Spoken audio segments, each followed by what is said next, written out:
বর্তমান বিশ্ব রাজনীতি এমন এক জটিল পর্যায়ে পৌঁছেছে যেখানে বড় শক্তিগুলোর মধ্যে উত্তেজনা ধীরে ধীরে বাড়ছে এবং একাধিক অঞ্চলে সংঘাতের সম্ভাবনা তৈরি হচ্ছে। মধ্যপ্রাচ্যের অস্থিতিশীলতা, ইউরোপে চলমান যুদ্ধ পরিস্থিতি এবং এশিয়া প্রশান্ত মহাসাগরীয় অঞ্চলে শক্তির প্রতিযোগিতা সবকিছু মিলিয়ে একটি গুরুত্বপূর্ণ প্রশ্ন সামনে এসেছে। যদি তৃতীয় বিশ্বযুদ্ধ শুরু হয় তাহলে প্রথম 7 দিন কেমন হতে পারে? প্রথম দিন সাধারণত হঠাৎ করেই শুরু হবে। কোনো আনুষ্ঠানিক ঘোষণা ছাড়াই একাধিক ফ্রন্টে একযোগে হামলা চালানো হতে পারে। ব্যালিস্টিক এবং ক্রুজ মিসাইল দ্রুত গতিতে গুরুত্বপূর্ণ সামরিক স্থাপনাগুলোর দিকে ধেয়ে যাবে। লক্ষ্য হবে প্রতিপক্ষের বিমান ঘাঁটি, রাডার ব্যবস্থা, কমান্ড সেন্টার এবং মিসাইল লঞ্চ সাইট, অর্থাৎ প্রতিরক্ষার মূল কাঠামোকে প্রথমেই দুর্বল করে দেওয়া।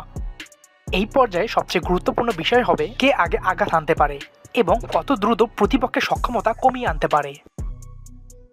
দ্বিতীয় দিনে আকাশে আধিপত্য প্রতিষ্ঠার লড়াই শুরু হবে। আধুনিক যুদ্ধে আকাশ নিয়ন্ত্রণ অত্যন্ত গুরুত্বপূর্ণ হয়ে উঠেছে। অত্যাধুনিক প্রযুক্তি সম্পন্ন যুদ্ধবিমান এবং উন্নত এয়ার ডিফেন্স সিস্টেম একসাথে ব্যবহৃত হবে। প্রতিটি পক্ষ চেষ্টা করবে প্রতিপক্ষের বিমান ঘাঁটি ধ্বংস করতে এবং তাদের আকাশে ওঠার ক্ষমতা সীমিত করতে। তৃতীয় দিনে সংঘাত আরও বিস্তৃত হয়ে উঠবে এবং প্রযুক্তি নির্ভর যুদ্ধ স্পষ্টভাবে দেখা যাবে।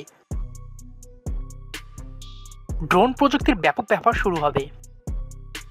কম খরচে তৈরি হলেও বড় সংখ্যায় ব্যবহার করা সম্ভব হওয়ায় এই ড্রোনগুলো প্রতিরক্ষা ব্যবস্থাকে চাপে ফেলে। একই সাথে সাইবার হামলাও তীব্র হয়ে উঠবে। বিদ্যুৎ ব্যবস্থা, যোগাযোগ নেটওয়ার্ক এবং গুরুত্বপূর্ণ অবকাঠামো আক্রমণের লক্ষ্যবস্তুতে পরিণত হতে পারে। চতুর্থ দিনে সমুদ্রপথের গুরুত্ব বেড়ে যাবে। যুদ্ধজাহাজ, সাবমেরিন এবং দীর্ঘ পাল্লার ক্রুজ মিসাইলের মাধ্যমে সমুদ্র নিয়ন্ত্রণের লড়াই শুরু হবে। কারণ আন্তর্জাতিক বাণিজ্যের বড় অংশ সমুদ্র পথের উপর নির্ভরশীল।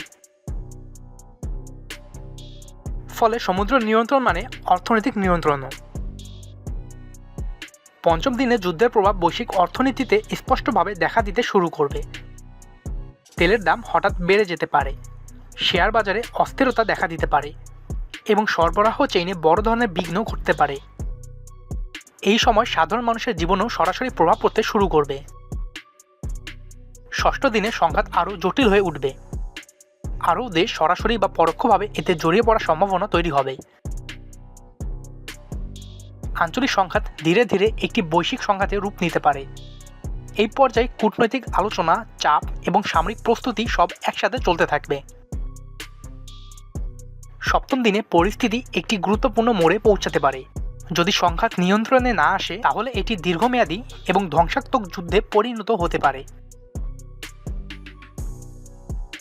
অন্যদিকে যদি বড় শক্তিগুলো সমঝোতার পথে আসে তাহলে সংঘাত সীমিত রাখা সম্ভব হতে পারে।